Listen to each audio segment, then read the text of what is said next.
Violência sexual, um assunto que muitos evitam, mas que precisa ser falado.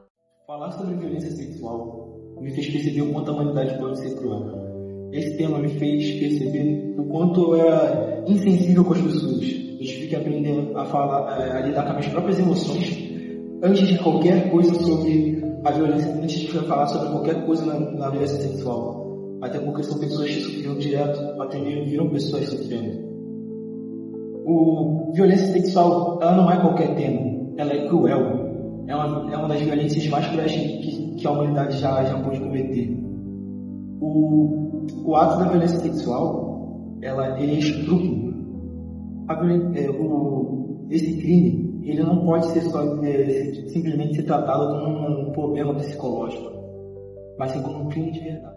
Fazer esse trabalho para mim tem sido algo muito desafiador por conta de estar enxergando um ponto de vista da maldade das pessoas, de poder ver uma das vezes que a maldade ela não está só do lado de fora, ela não está só nas mídias, ela não está distante da gente. A maldade ela tem andado muito perto da gente e imaginar também que colegas nossos já sofreram com isso, já foram, como posso falar, já foram atingidos com essa maldade, e enxergar isso tem sido muito ruim por conta de, literalmente, não ser só com eles, ser com muitas pessoas que uma das vezes pouco de nós conhecem, pouco de nós sabem, e esse trabalho tem sido muito bom por despertar o interesse em querer entender mais, para poder estar ajudando quem precisa, para poder estar tentando ajudar de uma maneira que realmente seja coeficiente para esse tipo de... Bom, fazer esse trabalho sobre violência sexual me despertou muito interesse no início de tudo. Porque eu queria entender e compreender melhor esse tipo de violência. Só que conforme foi no decorrer desse trabalho, eu percebi que é um tema muito pesado e muito difícil ser comentado, expressado. E percebi que na sociedade em que vivemos, precisamos que isso venha à tona e precisamos que precisamos falar mais sobre esse assunto e evitar com que isso aconteça, entendeu? Porque o simples silêncio o silêncio simplesmente acaba deixando o abusador impune. Esse seminário foi mais desafiador até agora, não só por sua complexidade, mas também pelo tema abordado, principalmente pelo tema abordado, e pelos relatos das vítimas que trouxemos. No entanto, estou muito orgulhosa do nosso trabalho, achei que a gente fez um bom trabalho, a equipe, a parceria toda no geral. E eu quero dizer que se você foi vítima, se você conhece alguém que é vítima ou sofreu abuso sexual, algum tipo de violência sexual, denuncie. Ligue 197. Para entender o que vivemos hoje, precisamos voltar ao ano de 2023 e 2024.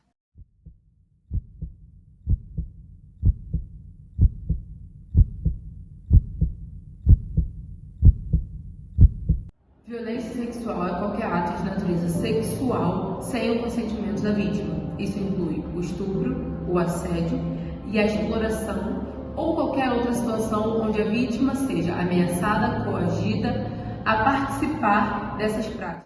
Em 2023, o Brasil registrou mais de 74 mil casos de estupro. Em 2024, o número aumentou a cerca de 9%. No Rio de Janeiro, o número de casos foi o maior dos últimos 9 anos.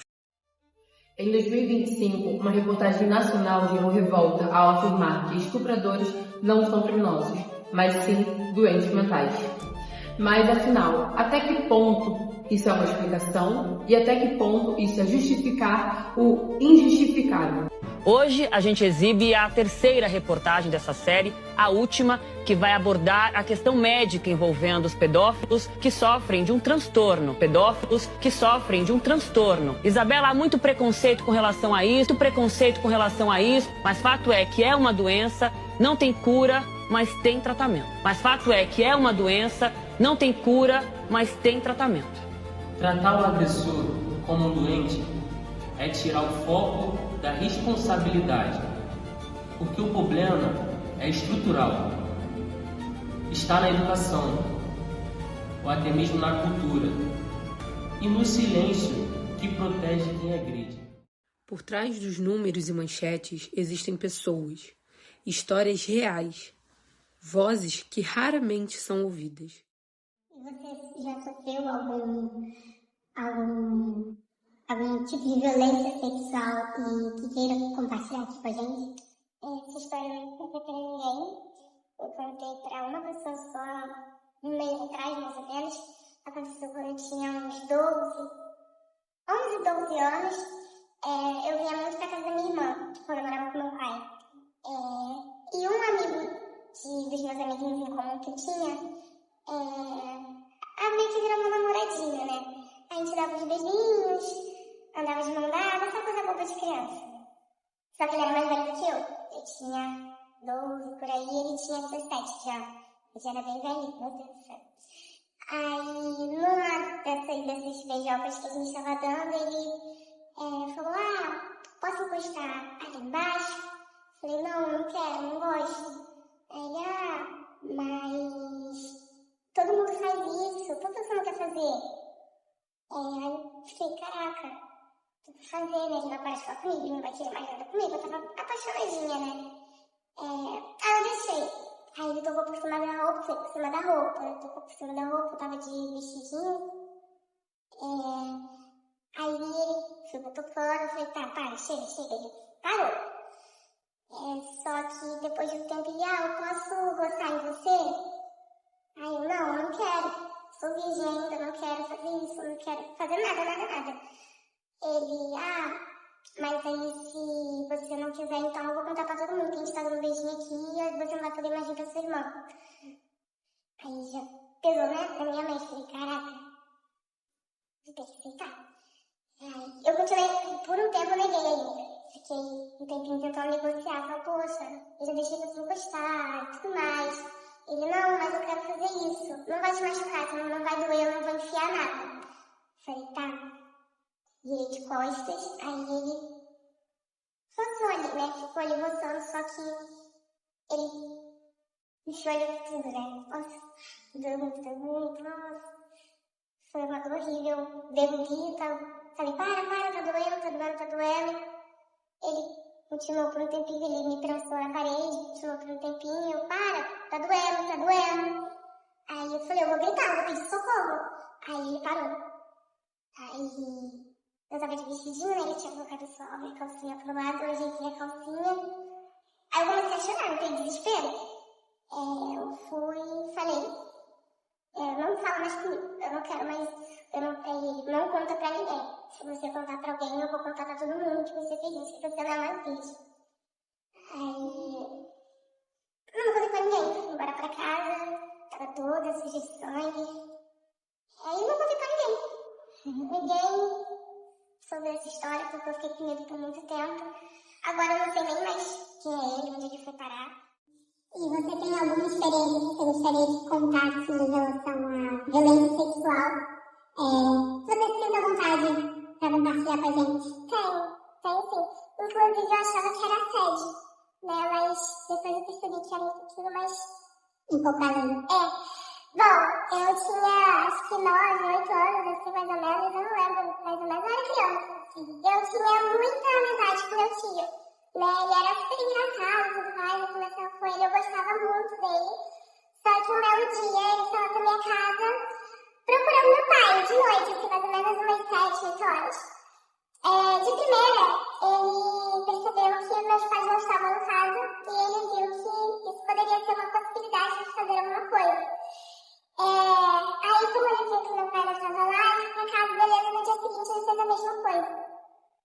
E aí, nesse dia, ele tinha reunião e ele falou, Yasmin, eu tô com a barba boa? Aí eu falei, tio, você tá com a barba legal, tá feita? Não, poxa, você não tá conseguindo enxergar direito, bota a mão. Aí eu já me senti um pouco incomodada, meio invadida, né? Mas eu botei a mão assim rapidinho. Aí ele, mas a mão acho que não dá pra sentir direito.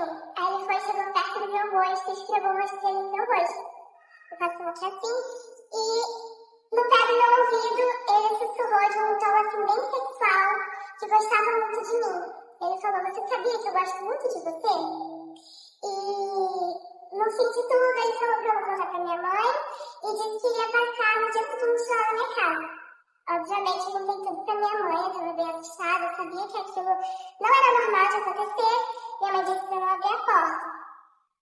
Dia seguinte, ele apareceu, não abri a porta, só que aquela situação me deixou muito nervosa e ele meio que me chantageou a entrar, não me chantageou, mas usou aquilo pra me deixar coagida. Ele falou que tava com muita vontade de assistir, que tava com sede, que tava em pé, que tava cansado, e aquilo mexeu muito comigo. Eu falei, sim, acho que é chave. Eu fui abrir a porta e aquilo foi o momento dele entrar pra minha casa e eu saí correndo da minha casa pra rua. E na mesma hora meu pai chegou. E graças a Deus não aconteceu nada. E também teve hoje, vindo pra escola, foi assediada, né? Falaram uma coisa pra mim, eu não gostei, não reagi, porque, né, infelizmente não tem reação pra essas coisas, mas é isso. Entendi. Primeiro, eu sinto muito que isso tenha acontecido, eu imagino o quanto você deve ter ficado assustada, né? Isso era só uma criança. E na época, a minha mãe, ela não contou pra minha tia, porque ela tava com medo da minha tia não confiar em mim, não acreditar. E não contou pro meu pai também. E depois de um tempo, eu descobri que meu tio acabou estuprando uma garota. E de certa forma, eu sinto que se eu tivesse contado naquela época, isso não teria acontecido, sabe? Então eu fico um pouco mal nessa situação.